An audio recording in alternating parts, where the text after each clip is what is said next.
कोडा जो दुर्बळ समाज आहे, ज्याला आपण ओबीसी समाज म्हणतो, या समाजाला स्थानिक स्वराज्य संस्थेच्या माध्यमातून राजकीय आरक्षण त्यांना मिळत होतं आणि त्याचा फायदा घेऊन या ओबीसी समाजातील लोक एक पुढारी म्हणून पुढे येत होते आणि समाजाचे प्रश्न त्या सभागृहामध्ये मांडत होते। परंतु नंतरच्या काळामध्ये शासनाने आणि न्यायालयाने ते आरक्षण बंद केलं। त्याच्यामुळं या ओबीसी समाजामध्ये आज मी तिला प्रचंड अस्वस्थता आहे।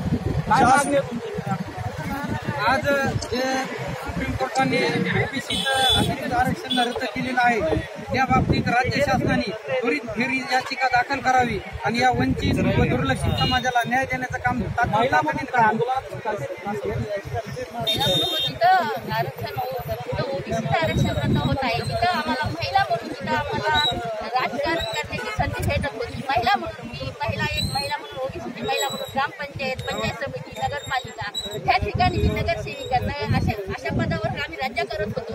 पण हे आरक्षण रद्द झाल्याच्या नंतर आम्हाला महिलांना संधी भेटणार नाही आणि खास करता ओबीसी समाज हा मागासलेला आहे आणि आमच्या समाजाला जे नेतृत्व भेटत होतं ते हे आरक्षण रद्द झाल्याच्या नंतर ते नेतृत्व बरखास्त होईल आणि ते नेतृत्व जर बरखास्त झालं तर हा ओबीसी समाज परत दलदलीत आणि परत गरिबीच्या ह्याच्यात जाईल मला वाटतं।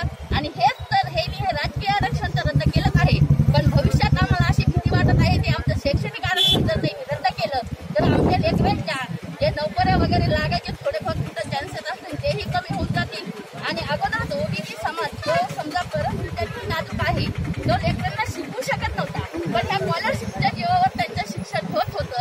तर त्यांच्या स्कॉलरशिप भविष्यात जर बंद झाल्या तर ओबीसी समाज त्यांच्या लेकरांना शिकवू शकणार नाही आणि परत हा ओबीसी समाज जसं पहिलं मनुवादींचे विचार होते, कुंभाराने कुंभारकाम करायचं, सुताराने सुतारकाम करायचं, परत हे जर असं झालं तर माननीय मोदी सरकारला मी विनंती करते की आमच्या ओबीसी समाजावर त्यांनी असा अन्याय अत्याचार करू नये आणि या पुढचं पाऊल आजचा हा रस्ता रोको जर होताच, परंतु आमच्या जर मागण्या मान्य नाही केल्या तर लवकरच जुलैच्या पहिल्या आठवड्यामध्ये आम्ही बीड जिल्ह्यात भव्य दिव्य असा मोर्चा आम्ही काढणार आहोत। त्याच्यावर न थांबता आम्ही पायी लॉंग मार्च मुंबईला करणार। आपण पाहताय हे बीडमधील जे ओबीसी बांधव आहेत ते मोठ्या प्रमाणात आक्रमक झालेले आहेत। शेकडो जे ओबीसी बांधव आहेत त्यांनी हा आक्रोश आंदोलन रस्ता रोको हा केलेला आहे। तात्काळ जे रद्द केलेलं आरक्षण आहे ते तात्काळ पूर्ववत करावं, त्याचबरोबर ओबीसीची जनगणना करावी।